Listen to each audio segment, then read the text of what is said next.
Imagine une ficelle. Tu te baisses et tu ramasses cette ficelle. Tu la prends dans ta main droite et tu tires.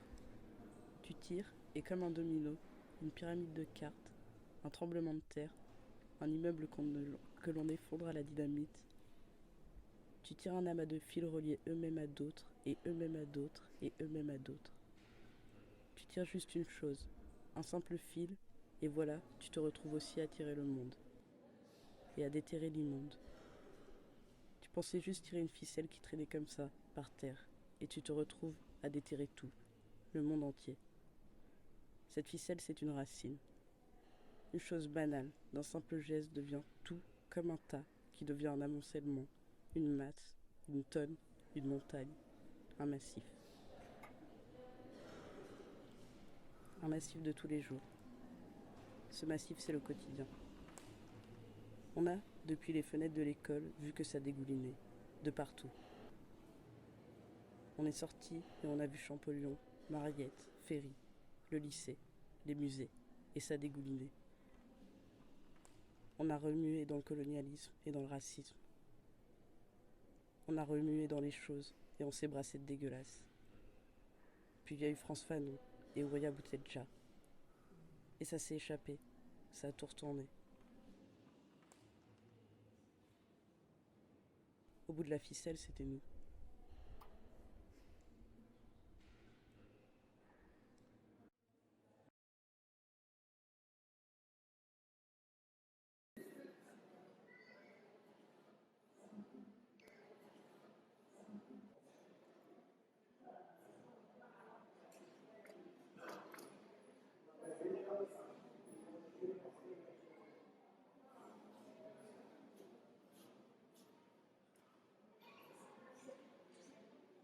Dans l'angle nord-ouest du champ de Mars, à 2 pas de la galerie couverte qui mène à la station du chemin de fer de Ceinture, est le parc égyptien.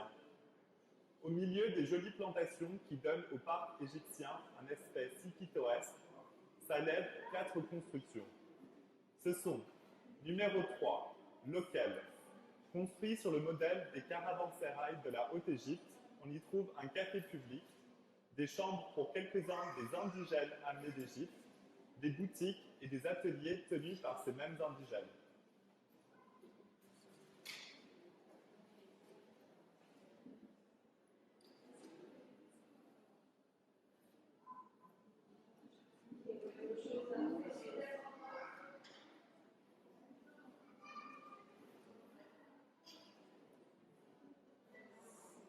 La salle d'anthropologie est située au-dessus du café.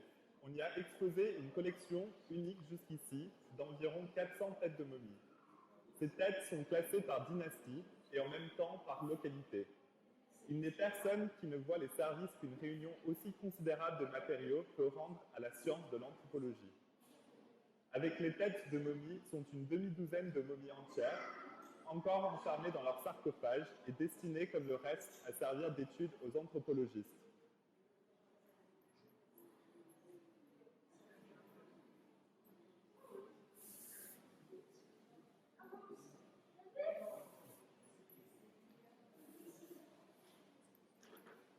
Entre l'autel et le temple est le modèle en plate d'une statue.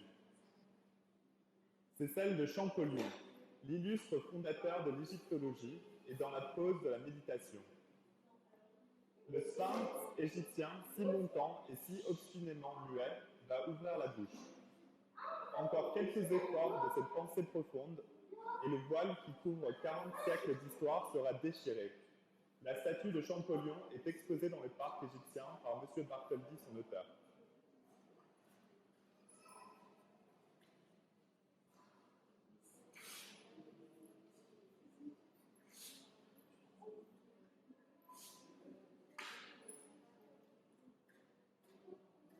Le souvenir des Français est partout dans Alexandrie.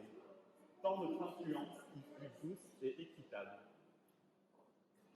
À mon retour en Basse-Égypte, je ferai faire des fouilles sur ce point-là et sur quelques autres, si l'état des fonds me le permet.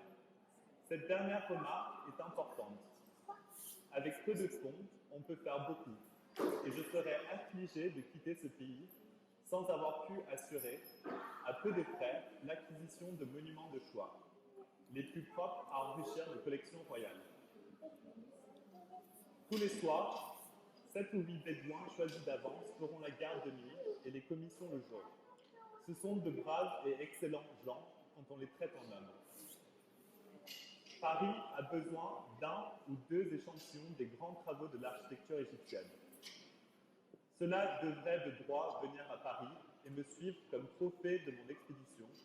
J'espère qu'ils resteront au Louvre en mémoire de moi à toujours.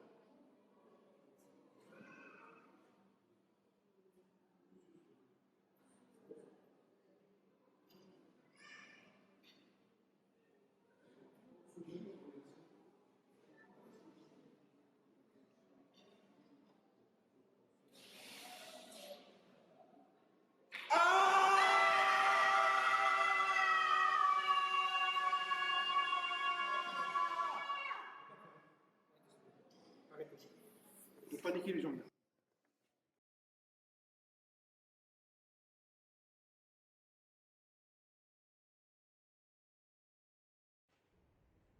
Messieurs, je disais, pour appuyer cette proposition, à savoir qu'en fait, comme on le dit, la politique d'expansion coloniale est un système politique et économique. Je disais qu'on pouvait rattacher ce système à 3 ordres d'idées. À des idées économiques, à des idées de civilisation de la plus haute portée et à des idées d'ordre politique et patriotique. Messieurs, il faut parler plus haut et plus vrai. Il faut dire ouvertement qu'en effet, les races supérieures ont un droit vis-à-vis des races inférieures. Ces devoirs, messieurs, ont été souvent méconnus dans l'histoire des siècles précédents. Mais, de nos jours, je soutiens que les nations européennes s'acquittent avec largeur, avec grandeur et honnêteté, de ce devoir supérieur de civilisation.